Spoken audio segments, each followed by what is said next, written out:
Palabra y vida. Con el padre Manuel Horta, desde Sevilla.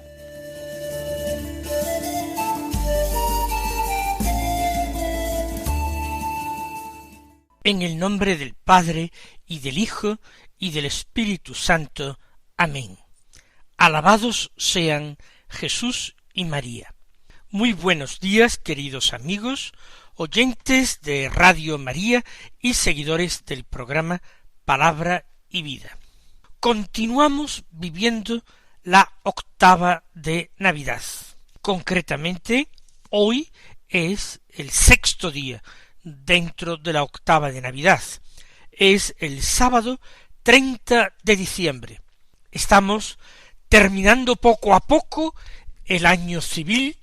Estamos llegando a un momento que es bueno, es apropiado para hacer un balance, para ver si a lo largo de los últimos meses hemos logrado dar un paso más con la ayuda de la gracia de Dios en el camino de nuestra conversión.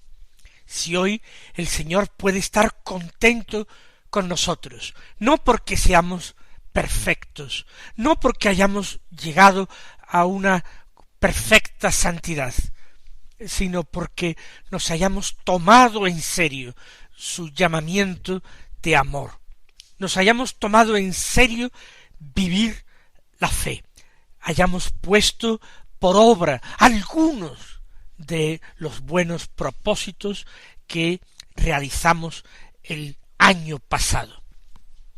Pero es el último sábado del mes, el último sábado del año, y por tanto recordamos de nuevo con gratitud inmensa, con amor extraordinario a nuestra Madre, la Virgen.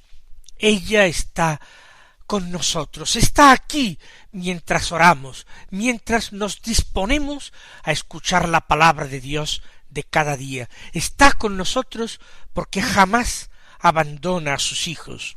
Comenzamos el año con la fiesta, la solemnidad de la Madre de Dios el 1 de enero, y llegamos al día 30 con este sábado en que vamos a agradecerle todo lo bueno que ha hecho por nosotros, toda la gracia que ha venido a nuestras almas a través de su mediación.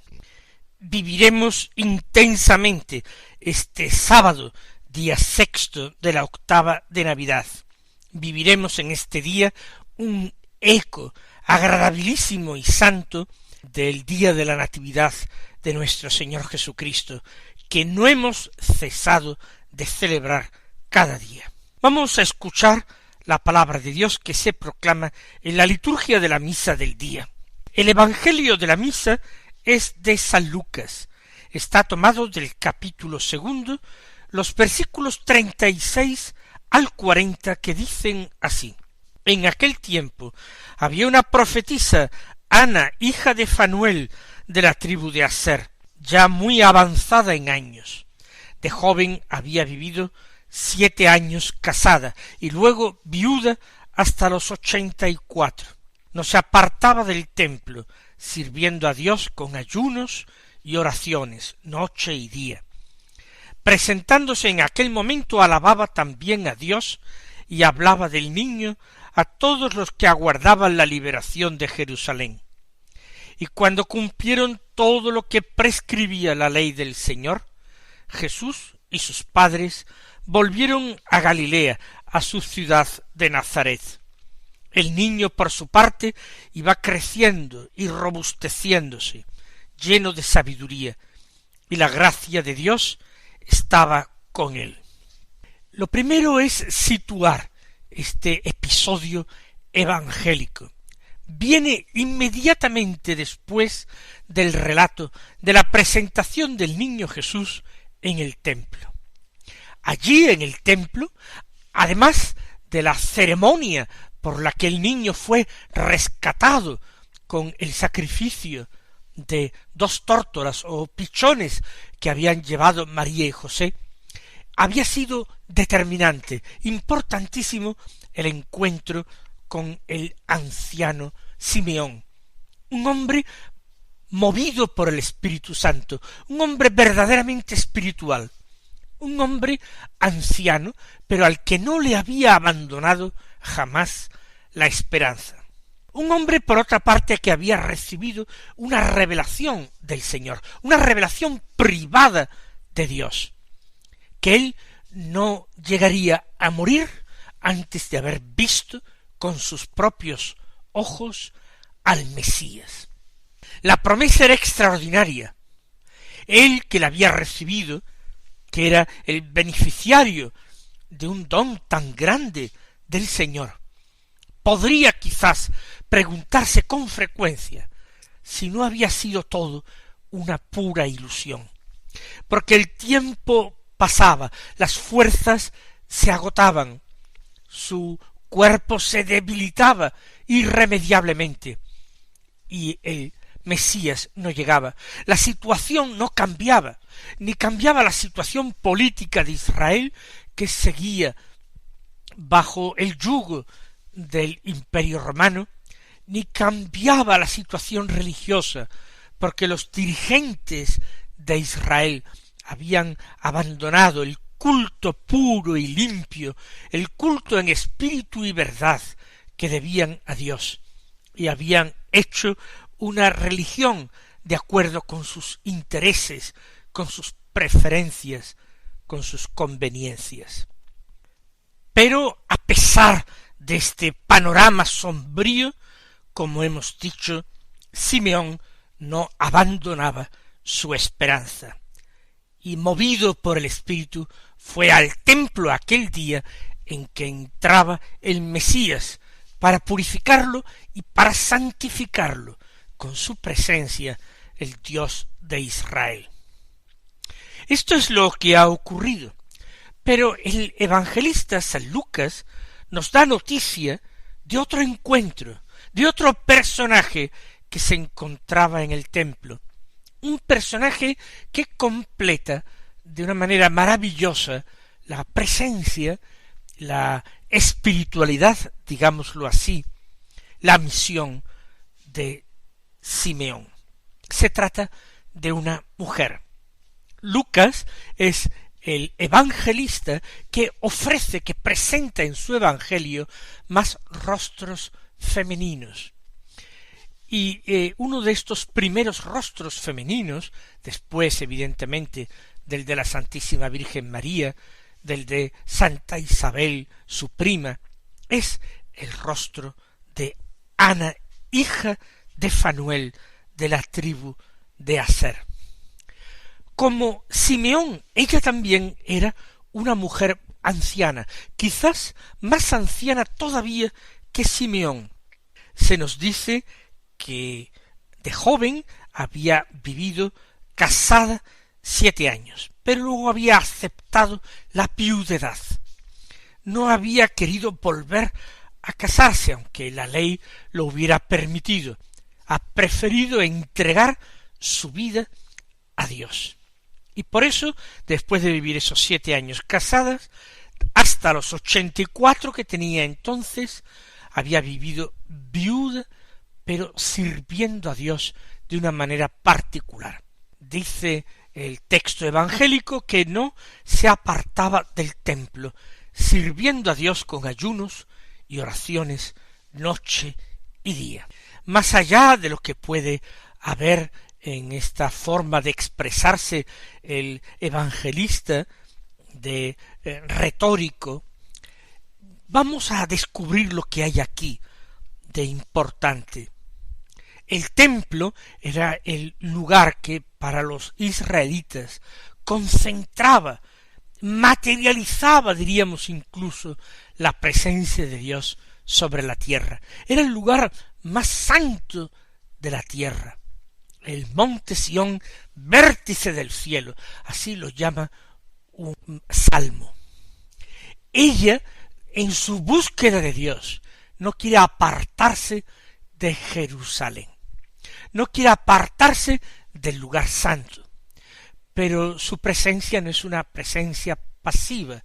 Ella sirve a Dios, tiene fe, tiene esperanza, pero porque tiene amor a Dios, le sirve. ¿Cómo? Con ayunos y oraciones. La oración y el ayuno son elementos imprescindibles en una correcta, en una sana, en una auténtica espiritualidad. Fíjense que no he puesto el adjetivo calificativo de cristiana. He dicho en una sana, en una correcta espiritualidad, oración y ayuno. Son elementos propios que Dios ha sugerido al espíritu humano en cualquier lugar, en cualquier época, en cualquier tradición cultural. Los hombres que han buscado a Dios con sincero corazón han orado y han ayunado. Todo esto, por supuesto, ha sido llevado a la máxima expresión en el ejemplo de nuestro Salvador. Jesús oró y ayunó. Y para nosotros es nuestra norma y nuestra regla. No tenemos que acudir ni a otros ejemplos ni a otras tradiciones. Jesús es nuestro modelo porque Él es nuestro único camino.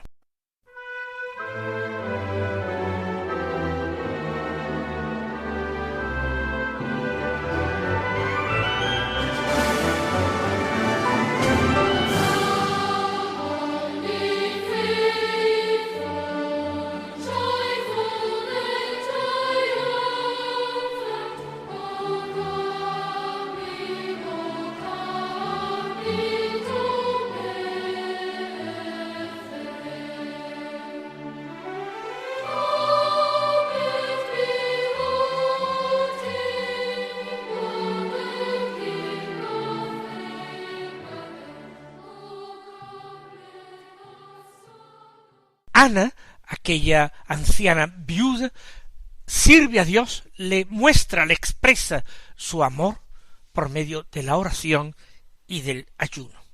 Y dice noche y día. Es decir, continuamente. No hace esto a ratos y luego se dedica a sus asuntos, a sus historias, a sus cosas. La verdadera espiritualidad impregna toda la vida del buscador de Dios. Nuestra vida espiritual no puede reducirse a una búsqueda de Dios que consistiría en un tiempo de oración que le dedicáramos cada día. Eso es excelente, eso es necesario, eso es imprescindible, pero no puede quedar la cosa ahí, porque el resto del día, el resto del año, el resto de nuestra vida tiene que ser también una continua y apasionada búsqueda de Dios. No cumplimos con el Señor, haciendo algo que creemos que le agrada, como es nuestra oración, y después ya nos quedamos tranquilos, por así decirlo, y podemos dedicarnos plenamente a nuestras cosas sin escrúpulos de conciencia, sin inquietud interior. De ninguna manera. Nuestra búsqueda de Dios continúa también fuera del tiempo expresa y formalmente dedicado a la oración. Nuestra búsqueda de Dios llena todo el tiempo, todo el día, y en todas las cosas nosotros buscamos agradarle, procuramos con todas nuestras fuerzas vivir según su voluntad, sirviéndole en todo. Aquella mujer, aquella anciana, Ana, se presentó en aquel momento. De Simeón se ha dicho expresamente que fue impulsado por el Espíritu Santo. Pero nosotros podemos decir que toda persona verdaderamente espiritual es una persona movida, interiormente impulsada por el Espíritu Santo. No es casualidad que aquella anciana mujer se encontrara allí, llegara en aquel momento, se presentara justo en aquel instante. Dios la hace comparecer. Dios también le ha dado una cita en aquel lugar para manifestarle la salvación de Israel. ¿Y qué es lo que hace Ana aquel día en el templo? De Simeón conservamos palabras suyas, palabras exactas, su cántico, que la Iglesia recita cada noche en el rezo de completas, el llamado Nunc Dimittis, ahora Señor, según tu promesa, puedes dejar a tu siervo irse en paz. De Ana no conservamos ninguna palabra, pero sí se nos dice, a partir de dos verbos, qué es lo que hacía, cuál es la misión que le ha encargado Dios. Y esos dos verbos son alabar y hablar. Alababa también a Dios y hablaba del niño a todos los que aguardaban la liberación de Jerusalén. Ella, por una parte, alaba a Dios por sus maravillas, porque ella ha recibido también una revelación interior de que Dios ha actuado la salvación de los hombres. Pero por otra parte, Ana no se limita a alabar a Dios, no se limita a gozar de esta experiencia jubilosa del encuentro. Ella busca la utilidad, el provecho, el bien de su prójimo. Por eso Ana habla de aquel niño. ¿Qué es lo que diría Ana del niño?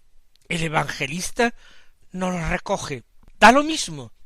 Ella narra su propia experiencia, su experiencia de encuentro, algo que cualquiera de nosotros podría hacer también, dar testimonio de el encuentro con el Señor que hemos tenido. Y habla a aquellos que quieran escucharle, que son los que aguardan la liberación de Jerusalén.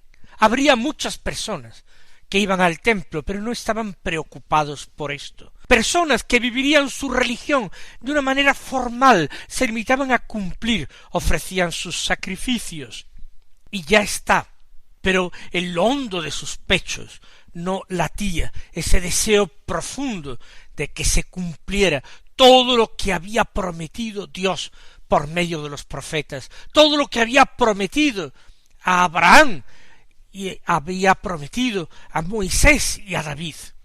Para muchas personas aquellos serían cosas del pasado, serían sueños, utopías. Para muchos aquello sería poesía, cosas que nunca suceden y que se escuchan simplemente en la sinagoga. Pero quienes tenían un sincero, un verdadero interés por Dios, escuchaban con gusto, con toda certeza, a Ana cuando les hablaba de aquel niño. Quedarían ciertamente estupefactos. Querrían buscar al niño y probablemente el niño habría sido llevado ya por María y José fuera del templo. Pero esas palabras de Ana marcarían sus vidas. Hasta aquí el encuentro de Ana con el niño Jesús, con la Sagrada Familia. Pero ahora vuelve San Lucas el enfoque, el centro de su narración hacia esta Sagrada Familia, y dice que cuando cumplieron todo lo que prescribía la ley del Señor, Jesús y sus padres volvieron a Galilea, a su ciudad de Nazaret.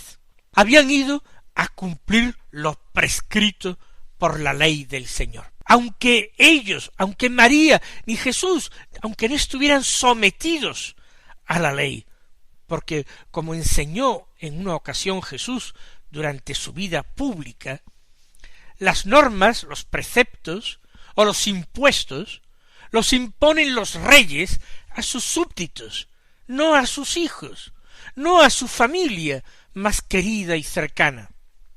Sin embargo, María y José no quisieron dar motivo de escándalo, no quisieron ser mal ejemplo para nadie. Ellos en todo se sometieron voluntaria y gustosamente a la ley. Por eso acudieron al templo, por eso ofrecieron en su pobreza aquel sacrificio. Pero cuando cumplieron todo lo prescrito, cuando obedecieron perfectamente lo que estaba mandado y dispuesto, ellos no consideraron ninguna ventaja quedarse a vivir en Jerusalén. ¿Para qué vivir junto al templo, que guardaba una estancia vacía, cubierta con una gruesa cortina, con el nombre de Santo de los Santos. ¿Para qué venerar aquel lugar vacío, símbolo de la presencia de Dios? Cuando tenían en su modestísimo hogar al mismo Dios, a quien abrazaban, a quien colmaban de atenciones y cuidaban y amaban como a hijo. ¿Para qué? No había ningún sentido en ansiar vivir en Jerusalén. Ellos se volvieron a Galilea, a la ciudad de Nazaret. De Nazaret habían salido hacia Belén en los días del censo mandado hacer por el emperador Augusto. De Belén marchan a Jerusalén, a la cercana Jerusalén, para cumplir con este rito de la presentación de Jesús en el templo y para el rito de la purificación de la Santísima Virgen María. Después emprenden la ruta hacia su pueblecito, sin importancia, hacia su aldea de Nazaret. Es cierto que el evangelista San Mateo nos cuenta la persecución de Herodes, la huida de la Sagrada Familia hacia Egipto, cómo encajar estos sucesos en el relato que hace San Lucas. A mí no me parece demasiado difícil. Basta pensar que el regreso a Nazaret no fue inmediatamente desde Jerusalén tras la presentación. Ellos volverían a la cercana Belén de una manera inmediata. Y allí tendría lugar aquellos acontecimientos. Allí tendría lugar la venida de los magos. De allí partirían para Egipto. Y finalmente de Egipto de nuevo a Palestina, y aunque se dirigían a Belén, siguieron para el norte ante la noticia de que Arquelao, hijo mayor del rey Herodes el Grande, que era tan cruel como su padre, reinaba en Judea. El niño, nos sigue informando el evangelista San Lucas, iba creciendo por otra parte y robusteciéndose lleno de sabiduría, y la gracia de Dios estaba con él. Crecía siguiendo las pautas del normal desarrollo del ser humano. Era en todo como un niño más, eso sí, lleno de sabiduría y del favor de la gracia de Dios, porque aquel niño tenía la misma vida de Dios. Mis queridos hermanos, que no cejemos en esas dos actitudes de Ana, la alabanza y el testimonio, y que no dejemos tampoco ese ejemplo de humildad y de obediencia, en definitiva de amor, de María y de José. Que el Señor os colme de bendiciones y hasta mañana si Dios quiere.